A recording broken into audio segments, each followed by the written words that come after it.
All right, let's go over our finding probability and percentiles. I want you to pay really close attention to how you wrote the probability notation for these problems to make sure that we are getting that correct. I will explain to you what is required for you to put versus what is just writing down for information for what I put in the calculator. That is not required. Calculator speak is not required to put down. Okay. So here we go. On this first one, state the properties of that standardized normal model. Okay, so we know that that's that one that is our z-scores centered at 0 and a standard deviation of 1. Okay, so our standardized z-score problems. And then, of course, that has 100% of the data below under the curve. Okay, now we go into finding some probabilities. So make sure that you show the probability notation. The calculator speak is not required. Write down your answer to 4 decimal places so that when you turn it into a percent, you still have 2 decimal places. All right. So for the following problems, determine the area to the left. Okay. All right. So here we had a z-score.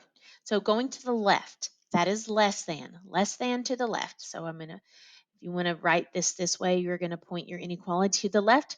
So probability of the z is less than negative 2.45. Okay. This blue part is what I put in my calculator. I went from negative 99 up to that z-score because it was the bottom part of the curve. And then look, I wrote my answer to 4 decimal places, 0.0071, and then I moved that decimal twice, and that's my percentage. So I want the parts that I have in red here are the parts that I want you to write. Okay, next, here again, z is less than negative 0.43. There's your norm CDF. Here is that 4 decimal placed probability. And then we have 33.36%. This one was a positive 1.35. So look at my z-scores on the right of the mean. So I have more than 50%, 91.15%. And then D is going all the way up, wow, to 3.49 standard deviation. So if you visually think of what's happening here, we're thinking about going basically down to negative infinity all the way up to way high, 33.49 standard deviation. So that's almost the entire curve. In fact, it's 99.98% of all the data. Okay, so almost all that data. All right, now we're going to go to the right. So that's going to be the area and then in the positive direction. So we'll be going from that, when I put my calculator to compute, I'll go from that z-score up to positive infinity for the upper bound. So here, my notation z is greater than that negative 3.01, and I'm going from that 3 standard deviations below the mean up to positive infinity is my upper bound. So that's 99.87. Again, almost all of the data under the curve. Here is greater than negative 1.59, 94.41, greater than positive. So now I'm on the positive side. Okay, so I'm going up there on that positive side and then to positive infinity, 3.75%. So now we're getting less. And look at here. Okay, so this one's really kind of tricky. So, wow, this one's teeny, teeny, tiny. So, how much, this is asking basically, how much, what percent or what proportion of observation, what's the probability you find something above 3.11 standard deviations above the mean? And this is what the calculator gave. So, hopefully, you know how to handle this type of scientific notation from your science, where this negative value, this negative exponent, means you're going to make that number 4 decimal places smaller. So I take this 9.35 and I'm going to move my decimal 4 places to make it this decimal. Then after I do that, then I'm going to turn into a percent. So then I moved my decimal 2 places, and that's 0.09%. Wow. So teeny, teeny, tiny. Okay.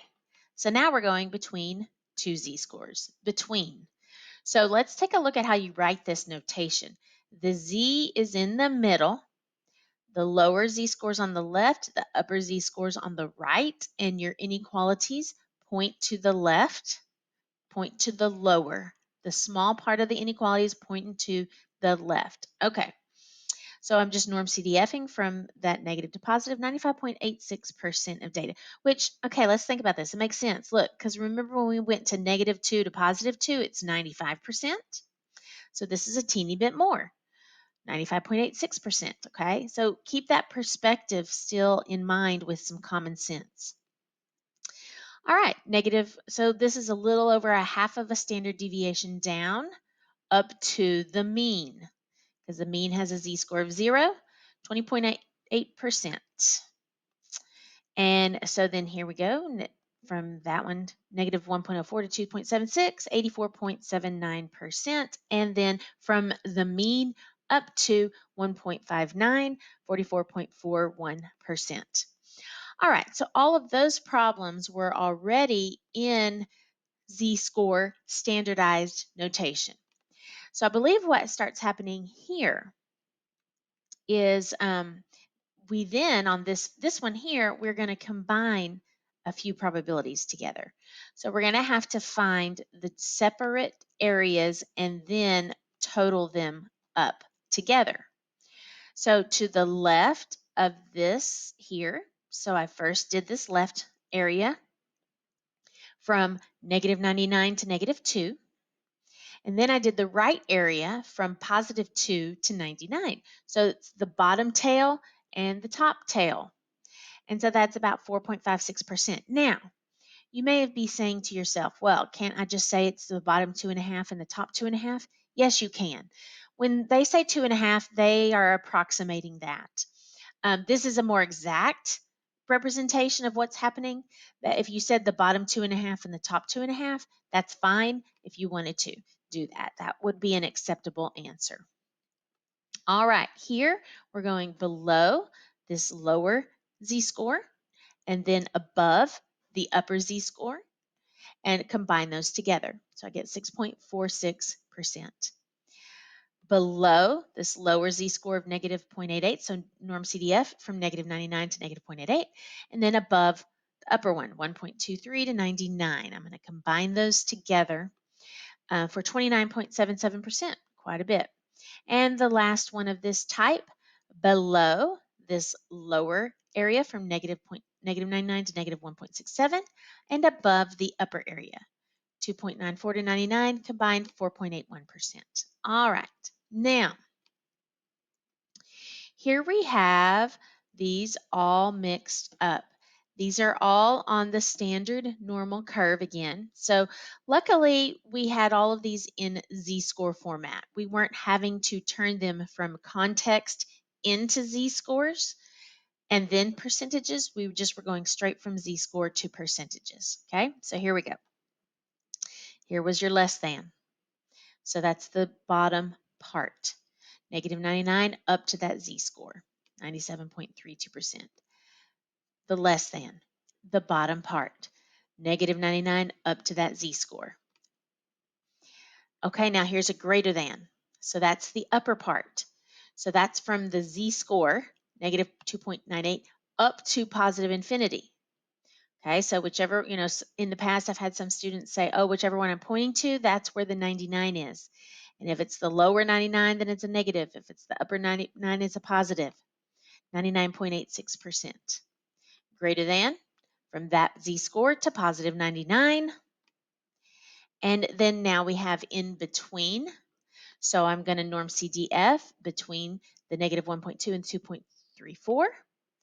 And I'm going to do the same thing here in between. That was equal 5%.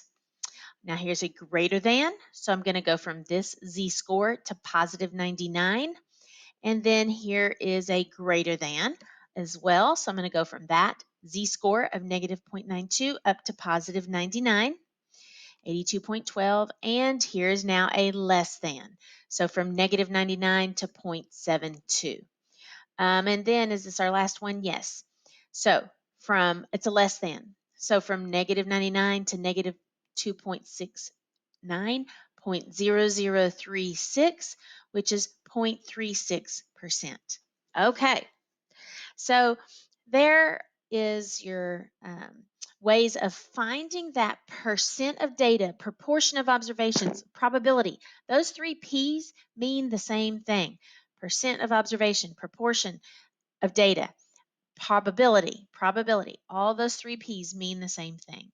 And I hope that you can now find that percent of observations on your calculator.